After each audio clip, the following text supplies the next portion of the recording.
ଚାଲନ୍ତୁ ପ୍ରଥମେ ଶୁଣିବା ରାଧାରାଣୀଙ୍କର 16 ଗୋଟିର ନାମ।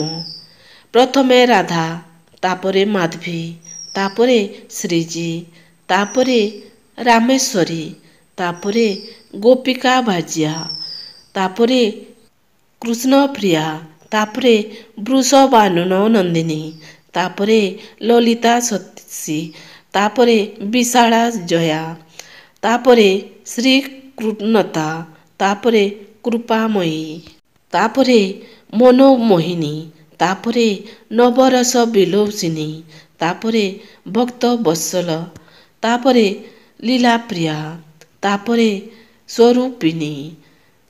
ସମସ୍ତଙ୍କୁ ରାଧେ ରାଧେ। ଚାଲନ୍ତୁ ଆଜି ଶୁଣିବା ଭଗବାନ ଶ୍ରୀକୃଷ୍ଣ ରାଧାଙ୍କର ପାଦକୁ କାହିଁକି ସ୍ପର୍ଶ କରିଥାନ୍ତି। ପ୍ରକୃତ ଭଲ ପାଇବାରେ ଅହଙ୍କାର ଘୃଣା ନଥାଏ।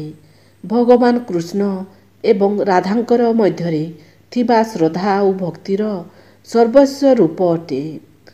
କେବଳ ପ୍ରେମିକା ନୁହେଁ, ଭଗବାନ ସ୍ୱୟଂ ଶ୍ରଦ୍ଧା ଭକ୍ତି ସହିତ ରାଧାରାଣୀଙ୍କର ପାଦକୁ ସ୍ପର୍ଶ କରିଥାନ୍ତି। ଭଲ ପାଇବା ରାଧା ଆଉ କୃଷ୍ଣଙ୍କ ପରି ହୋଇଥାଏ। ଯେତେବେଳେ ଭକ୍ତ ଯଦି କୃଷ୍ଣଙ୍କର ଦିବ୍ୟ ନାମକୁ ଜପ କରିଥାଏ ତ ସମସ୍ତ ଦେବୀ ଦେବତା ସେହି ଭକ୍ତଙ୍କୁ ରକ୍ଷା କରିଥାନ୍ତି। ଛତ୍ର ଛାୟା ହୋଇକି ଭକ୍ତର ପାଖେ ପାଖେ ରହିଥାନ୍ତି।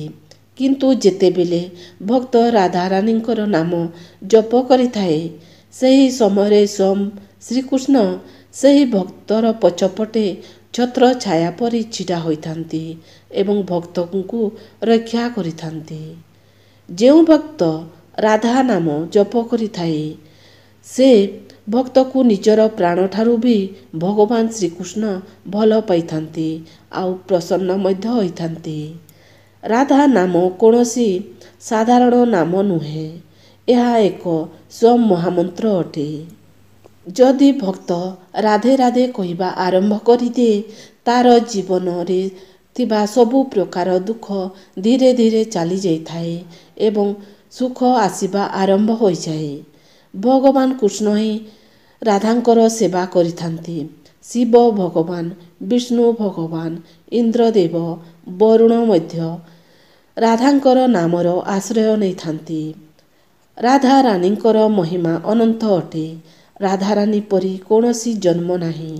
ସେଥିପାଇଁ ତ ରାଧାରାଣୀଙ୍କର ଚରଣର ସେବା ସ୍ୱୟଂ କୃଷ୍ଣ ଭଗବାନ କରିଥାନ୍ତି।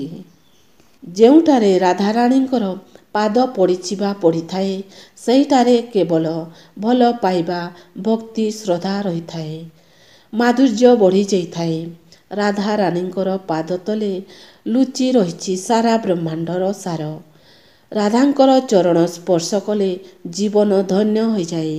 ସବୁବେଳେ କଳିଯୁଗରେ ରାଧା ନାମ ଜପ କରନ୍ତୁ। କୃଷ୍ଣଙ୍କର ମହାମନ୍ତ୍ର ନାମ ଜପ କରନ୍ତୁ। ଦେଖିବେ ଜୀବନ ଧନ୍ୟ ହୋଇଯିବ। ଯଦି ଆଜିର ରାଧାରାଣୀଙ୍କର ବିଷୟରେ ଭିଡ଼ିଓଟି ଆପଣମାନଙ୍କୁ ପସନ୍ଦ ଆସିଲା, ତାହେଲେ ସବସ୍କ୍ରାଇବ୍କୁ ଟଚ୍ କରିକି ବେଲ୍ ଆଇକନ୍କୁ ଟଚ୍ କରିଦିଅନ୍ତୁ। କାହିଁକି ନା ଏହିପରି ଭିଡ଼ିଓ ସବୁ ଆପଣମାନଙ୍କ ପାଖକୁ ପହଞ୍ଚି ପାରିବ। ତାହେଲେ ରହୁଛି। ଜୟ ଶ୍ରୀକୃଷ୍ଣ। ରାଧେ ରାଧେ।